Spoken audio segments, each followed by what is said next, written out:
Olá pessoal, Edilson Machado.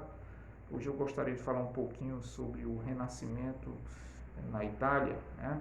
Por que o Renascimento ele surgiu a partir da Itália e se espalhou pela Europa. Obviamente que as coisas não acontecem por acaso, né? E o Renascimento não pode ter se dado por uma espécie de geração espontânea. Ele surgiu porque houve condições pré-existentes na Itália para que esse acontecimento surgisse a partir de lá. Tá? Mas antes eu gostaria de explicar um pouquinho o que seria renascimento, o que renasceu. Né? Renascimento, lógico, vem de renascer, o que estava moribundo, o que estava morto para renascer de novo. Bom, o italiano vinha da Idade Média e desprezou a Idade Média e adotou a cultura antiga, a cultura greco-romana. Né? Ele, na Idade Média, a característica principal era o teocentrismo. Deus é o centro do mundo. E a partir do Renascimento, adotou-se o antropocentrismo, né? O homem como centro. Né? Mas vocês podem me perguntar, Edilson, se adotou-se o antropocentrismo, me informa por que a quantidade de obras, tanto de artistas, tanto de escultores como pintores, o tema era religioso. Isso é uma boa pergunta. Né? Dois fatores explicam isso. O primeiro fator, uma das premissas, características principais do Renascimento, que seria o quê? O humanismo. O que dizia o humanismo? Que a principal obra de Deus é o homem. E o segundo fator era quem financiava esses artistas. Primeiro eram os mecenas, os burgueses, porque o capitalismo estava em evidência na Itália, principalmente na Itália, na Europa. E segundo, os papas. Né?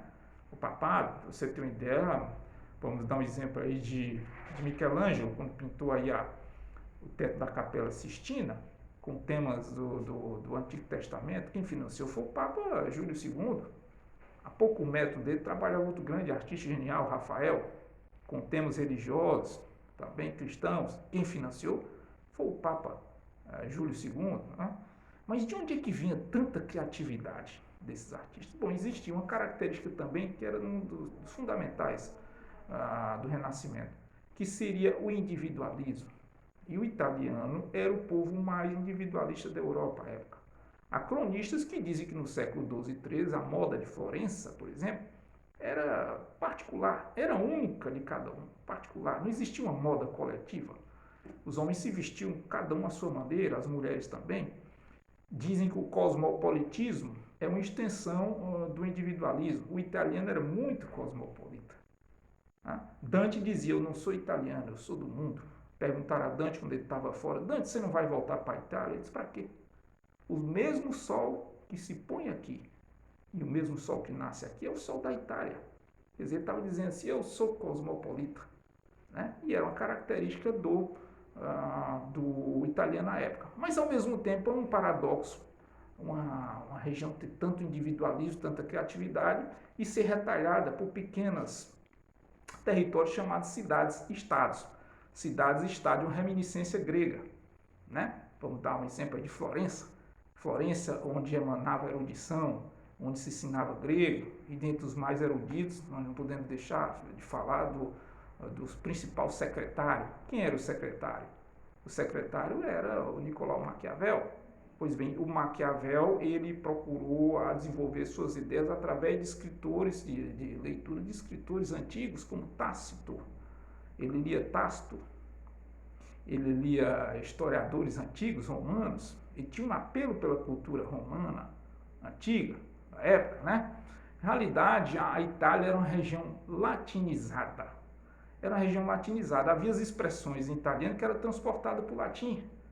Muitas famílias, quando nasciam seus filhos, adotavam os nomes de deuses pagãos. Era comum Minerva, era comum Júpiter, era comum Apolo. Tá? Isso era muito comum na Itália à época. Durante os papados de Alexandre VI, de Sisto IV e de Paulo II, os cortejos carnavalescos eram uma alegoria das conquistas romanas, dos césares romanos, né? Pessoal, saindo um pouco do Renascimento, essa tentativa ainda de restauração romana ainda não saiu do mundo ocidental. né? E a história diz isso, quer ver? Eu vou dar alguns exemplos. O que houve com a coroação de Carlos Magno na noite de Natal de 800? Foi uma tentativa de restauração do Império Romano. Napoleão Bonaparte também naquela polêmica coroação do Papa Pio VII, tentativa de restauração do Império Romano e outras tentativas. Kaiser em alemão quer dizer César, czar, o absolutismo russo, czar é uma palavra que quer dizer César. Mussolini, o líder fascista, o Duce, ditador fascista, ele era calvo, mas ele acentuou mais a calvície ainda para ficar parecido com César. Então talvez essas tentativas de globalização de um mundo sob um comando único aqui no Ocidente, seria uma tentativa inconsciente, né? Uma espécie de atavismo coletivo ocidental de reaver o Império Romano. Mas voltando aí à Itália época, a Itália, sob a superfície da época, havia descobertas arqueológicas de Roma Antiga, e alguns papas adotavam essa arqueologia. O Papa Pio II, por exemplo, ele adorava essas descobertas antigas, né? O italiano, ele era também o povo mais contemplativo da Europa. Ele contemplava o sol nascendo, contemplava as montanhas, as paisagens. Contemplação é um sentido de o que é bom, o que é bonito, é isso? E isso dá prazer, né? E daí vem outra característica do Renascimento, seria o hedonismo. O que seria o hedonismo? O hedonismo seria o prazer aqui na Terra, né, em detrimento do prazer depois da morte física aqui na Terra. Eles pregavam o hedonismo, a opulência, o Fausto, né, aqui na Terra. Isso era característica do italiano na época, com proteção de deuses pagãos, também adeptos do hedonismo, né? Pessoal, obviamente, por exemplo, houve essa tentativa do hedonismo, houve autores que pregavam essa tentativa. Eu tenho que falar, por exemplo, de Decamerão. Decamerão, a obra principal de Boccaccio, pregava que, ele dizia que ele atacava a frugalidade, atacava o ascetismo da Idade Média e colocava o hedonismo no seu lugar. Ele foi o grande propagador do hedonismo. Pessoal, obviamente que o Renascimento ele engloba temas muito profundos, seria muito prolixo da minha parte se eu me estendesse mais, mas eu procurei ser sucinto e espero ter agradado a vocês. Obrigado.